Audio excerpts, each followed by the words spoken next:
Gracias por meter las patas en el barro una vez más con nosotros. 11:30 de la noche en todo el país.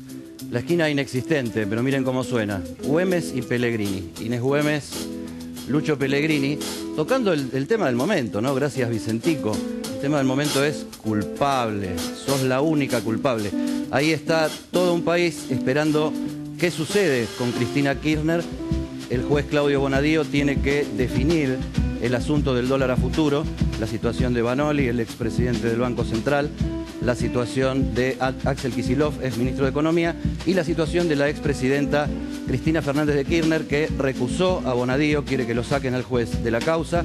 Se dice que el juez tiene ya redactado el fallo de procesamiento, y esto uno no termina de saberlo nunca, si es que es cierto que está redactado ese fallo de procesamiento, ese auto de procesamiento, o es que un montón de gente le está diciendo a Bonadío: procesá, porque si no llegás a procesar va a parecer que te arrepentiste. En este momento está la Argentina. La jaula es el gran protagonista. Estamos llenos de presos, cada vez más presos. Se espera la situación de Cristina Fernández de Kirchner. Todo esto, este clima actual que vivimos muy tenso, arrancó la semana pasada con estas imágenes.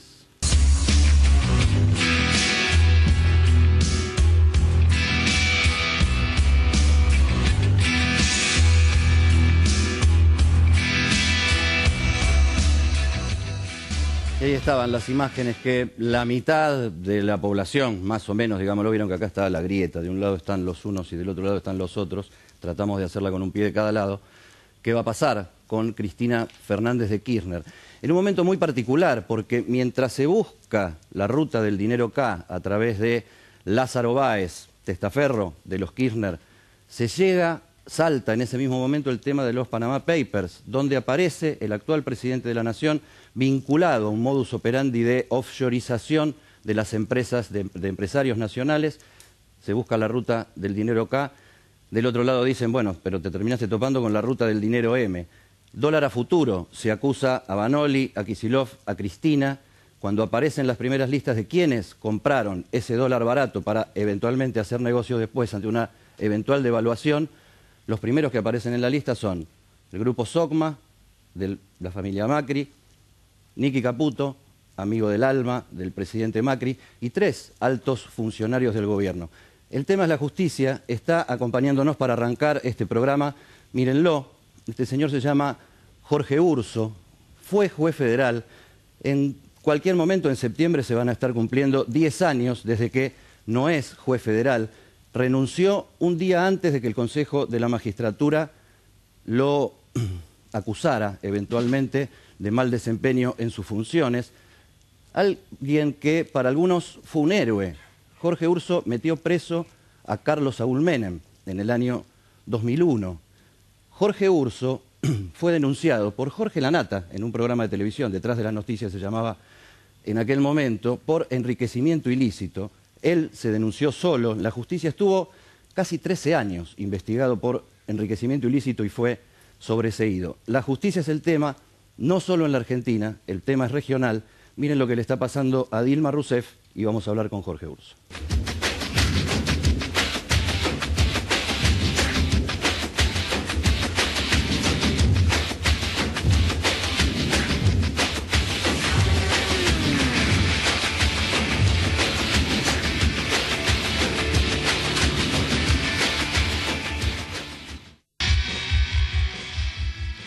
Y acá estamos entonces con Jorge Urso, héroe para algunos, villano para otros.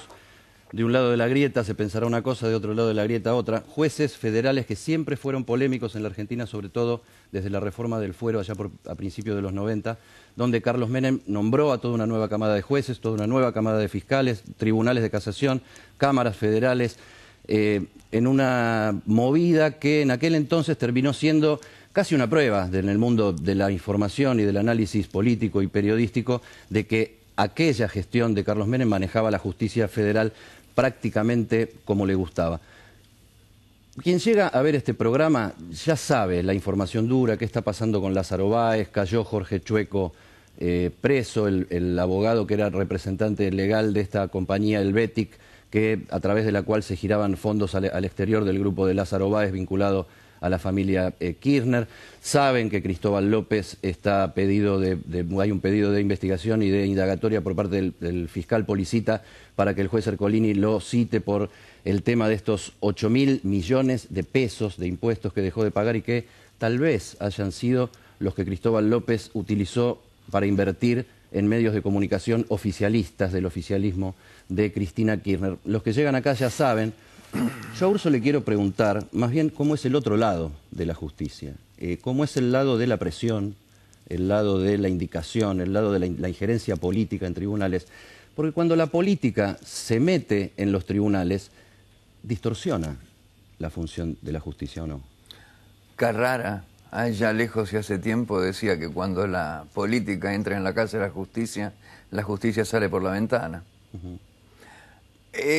Distorsiona siempre, mucho más en el caso de la justicia federal penal, donde los hechos siempre están vinculados a cuestiones políticas, ¿no? Por más que el ribete tenga calificaciones delictivas, siempre están vinculados a hechos de gobierno.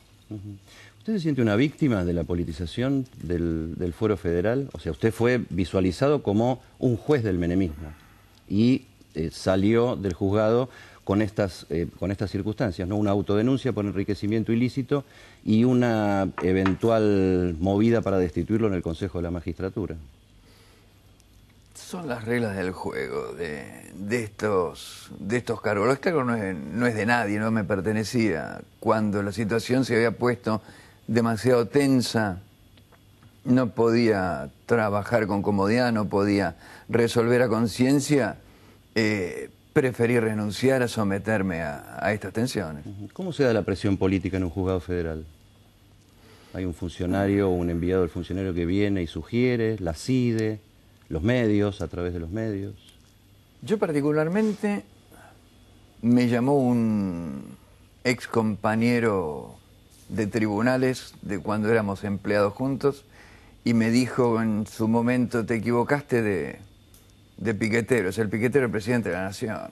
Claro, recordemos que Luis Delía en el año 2004 había tomado una comisaría de La Boca y en el juzgado de Urso tramitaba esa denuncia contra Luis Delía por invasión de un organismo público, digamos, sí, una cosa así. Una multitud de hechos, porque incluso había personas adentro que no las dejaban salir, así que también se calificó como privación ilegítima de la libertad. Desapareció un cuadro de Quinquela Martín, así que había varios tipos jurídicos involucrados. Usted lo conoce bastante bien, supongo, a Claudio Bonadío, que es el que está teniendo ahora la causa en trámite más acelerado con Cristina Kirchner.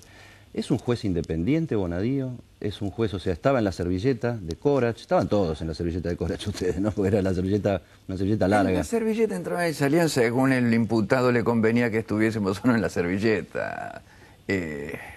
La servilleta fue un invento, un mito popular muy simpático, muy bien manejado.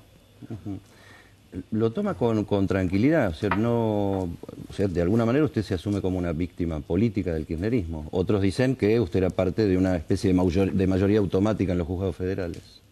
Y habría que mirar mis causas, a ver qué tan mayoría automática era, porque hasta donde yo sé, el que convocó a indagatoria al presidente de la Nación fui yo. A partir de entonces... Lo mandó preso una quinta. Sí. Bueno, tenía 70 años, le correspondía detención domiciliaria y mi criterio fue que un expresidente debe estar en algún lugar alejado y no en una prisión. Además no le hubiese correspondido una prisión por la edad. Es bueno recordar estas cosas porque después de cuando un proceso político dura 12 años y medio, parece que no sucedió nada antes. O sea, todo nos pasó en los últimos 12 años y medio y antes no había sucedido nada. La politización del fuero federal, la denuncia contra un presidente de la Nación y la detención de ese expresidente de la Nación sucedieron en la Argentina. Ahora, la detención de Menem fue en el 2001. Estamos en el 2016. La condena sobre Menem sigue vigente, pero no firme. está en la última alternativa, que es la revisación por la Corte Suprema, pero tiene condena de casación firme. Por el tema de tráfico de armas a Ecuador y Croacia. Por el hecho que ahora, fíjense cómo funciona la cosa. En estos 15 años, Carlos Saúl Menem, primero, fuimos a elecciones en el 2003 y Carlos Menem salió primero. No con mucho, pero con el 24% salió primero. Se fugó, después se profugó del balotaje porque sabía que perdía o especulaba con que perdía, y ganó Néstor Kirchner saliendo segundo con el 22% de los votos. 15 años después, Carlos Menem fue parte de la mayoría en el Senado del kirchnerismo y pasa a ser parte de la mayoría de votación, de levantar la mano en el Senado con el macrismo. O sea, tenemos un expresidente procesado con condena en suspenso para definir en la Corte Suprema, y sigue siendo alguien que toma decisiones en el principal estamento parlamentario del país. Eso, ¿cómo hay que verlo? O sea, ¿cómo confiar en que la justicia, ahora que está la justicia dándole pata con un montón de causas, cómo confiar en que la política no es la que termina definiendo todo? Bueno, pero en el caso puntual hay que verlo desde el prisma constitucional, del principio de inocencia hasta que no haya sentencia firme. Y no hay remedio que mirarlo desde ese prisma. Así que no es ni la política ni la justicia. Señores, hasta que no esté condenado, no se puede dar la última palabra. Pero ¿no es una deuda institucional de la Argentina que una condena firme tarde más de 15 años? Porque ahí, el principio de inocencia se pisotea por la cantidad de años que no se resuelve y no está explícita la inocencia. Y el propio imputado siente que se lo está persiguiendo y que no tiene el derecho de sentirse libre porque sigue procesado. De todos modos, yo creo que el sujeto más importante es la sociedad, que la sociedad crea y confíe en el sistema judicial o en el poder judicial. ¿Es posible tener confianza en el sistema judicial si nadie termina preso? Pero preso no es un tema de confianza. El tema es que la situación jurídica se resuelva como se tiene que resolver. No siempre el resultado tiene que ser preso. ¿Y cuánto hay que esperar para que se haga justicia? O sea, ¿por qué un juzgado federal puede tardar tanto tiempo en sancionar y después todos los mecanismos superiores tanto tiempo en resolver? Porque quedamos todos colgados de ese pincel. El juzgado federal... A ver, ¿cómo hacemos para hablar del juzgado federal? ¿Hablamos de lo que hice yo, de lo que está pasando? En general, los mecanismos. Me cuesta mucho trabajo hablar de lo que hacen otros, en especial. No, pero hoy estamos en un clima, por ejemplo, donde la exigencia es lo más rápido posible ya. No nos importa tanto que vayan presos, nos importa mucho que devuelvan la plata. Esa es la consigna un poco que está en la opinión pública. Devolver la plata es una medida cautelar que va a ser consignada en el mismo momento que el sujeto sea sometido a proceso. Entonces no es agarren todo, saquen rápido y tratemos de mantener el Estado de Derecho vigente, porque si no, en este torbellino que es queremos respuesta inmediata, muchas veces se atropellan los derechos, y los derechos un día nos pueden tocar a nosotros también invocarlos, ¿no? Entonces es para todos, no es que se puede pasar por arriba. Todos queremos que actúen a derecho porque nos puede tocar a nosotros. No, a cualquiera podemos pisar un pajarito en la calle y tenemos una causa por daño. Pero tarda mucho la sanción, Urso, y a veces no llega nunca. Sí, yo no lo estoy negando. Y a veces no llega nunca. En la coyuntura de hoy, es la última etapa de noticias, es así, no sé si la tenés ahí para verla un poquito más cerca, se llama Justicia Carrió. Y la verdad que no lo puse yo el título de etapa, lo pusieron los propios jueces federales de ahora. Varios de ellos, en distintas reuniones off the record, plantearon que pese a que hay un eventual nuevo operador del nuevo gobierno que se llama Angelici, que es el presidente de Boca Juniors, y la propia Carrió denunció que Mauricio Macri lo estaba mandando a meterse con los jueces federales están diciendo que la que más los está presionando es Carrió, no recorriendo despachos en secreto, sino a través del cañón mediático. ¿Cómo se vive ese clima de politización? Porque los jueces se hablan. En aquel momento, en los 90, yo había escrito una nota hasta que había hasta un vocero. Bañasco oficiaba un poco como el vocero de las acusaciones contra el fuero en general, que estaban muy motorizadas por la servilleta de Cavallo, ¿no? La servilleta de Corach denunciada por Cavallo. Nos tenemos que acostumbrar a que en el fuero federal es natural que todo esté politizado por los temas de que se ocupa, o tendría que ser un fuero donde se note que la cosa es igual para todos. O sea, que ser político no te da la ventaja de que podés estar 20 años procesado y no te pasa nada. No, es inevitable que esté politizado. Eso no lo vamos a cambiar y el tendría es utópico. Yo no sé si no pasa nada. Está pasando, pasó. Usted citaba el procesamiento de Menem en el 2001. El doctor Camilión era ministro de Defensa cuando yo lo convoqué a indagatoria. Y renunció al ministerio en el momento que yo lo llamé a indagatoria. Así que no es que pasaron 50 años y después lo fui a buscar a Camilión. El doctor Camilión, cuando hubo la prueba, se llamó en el momento. Fue 2001, ¿no? No fue durante la presidencia Menem. Lo de Camilión fue en el 96. No, lo de Camilión sí fue durante su función, pero también tenía una situación muy delicada porque la mitad del Senado le estaba en contra. Incluso Cristina Fernández de Kirchner era una de las que más le apuntaba a Camilión en el Senado. Pero yo lo que tenía era la prueba de que había firmado el decreto de traslado de armas. No lo cité por la presión del Senado. Nos quedamos con eso, quédense ustedes con eso. Un ex juez federal, héroe para algunos, metió preso a un expresidente argentino, villano para otros que hicieron todo lo posible para que no fuera más juez, pero nos dice ahora, el fuero federal siempre va a estar politizado, sáquenselo de la cabeza. Si debería o no debería, siempre va a estar politizado. Vamos a una tanda. Gracias, Urso, por haber metido las patas en el barro, como decimos acá. Gracias a ustedes. De nada. Está llegando un subte mejor. Un subte cada 3 minutos para que viajemos más rápido. Un subte con Wi-Fi gratis en todas las estaciones para que estemos siempre conectados. Un subte con más aire acondicionado para que viajemos más cómodos. Juntos avanzamos. Buenos Aires Ciudad. En todo estás vos. Un mundo dinámico, fascinante, digital, donde descubrimos posibilidades que te sorprenden, que te divierten, que hacen todo más sencillo, que mejoran tu vida, tu mundo, un mundo para todos. Telefónica. Mi corazón con el Kini late más. Dale, prendete. Vos también hacete fanático al ritmo del Kini 6 y vení a festejar todas las semanas. You'll find your fortunes falling all over the town. En Tucumán está tu historia. Celebremos juntos 200 años de independencia. En 2016, Tucumán tiene mucho para vos. Gobierno de la provincia de Tucumán. Noche extraña en el barro, ahí están.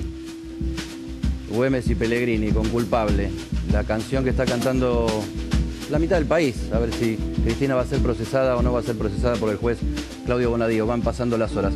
Miren quién vino a vernos. Yo decía noche rara, porque ustedes lo conocen. José María Campagnoli es fiscal de la Nación. Estuvo suspendido durante 8 meses por acusaciones que le hizo el kirchnerismo por cómo se había desempeñado en la investigación del caso Lázaro Báez. Para algunos héroe, se convirtió en un emblema de los que reclamaban o reclaman justicia contra el kirchnerismo, y para la otra mitad de la popular, un villano que hizo todo mal. Campagnoli, gracias por meter las patas en el barro. Gracias por invitarme. Que están metidas ya hace rato. La Argentina es un gran lodazal, ¿no? Un gran lodazal. Es fatal, como decía Urso, que la política, que la justicia esté politizada, la justicia federal esté politizada. No, yo creo todo lo contrario. Creo que no debería ser así. Creo que lamentablemente ha sido así. Durante la época menemista fue, desde mi punto de vista como judicial, ¿no?, el momento en el cual se empezó a corromper la justicia. No solo teníamos los jueces de la servilleta, sino los jueces de las 4x4, lo cual... Y las mansiones. Y las mansiones, lo cual para cualquier funcionario honesto de la justicia ha sido siempre una vergüenza, jueces con aras, con caballos.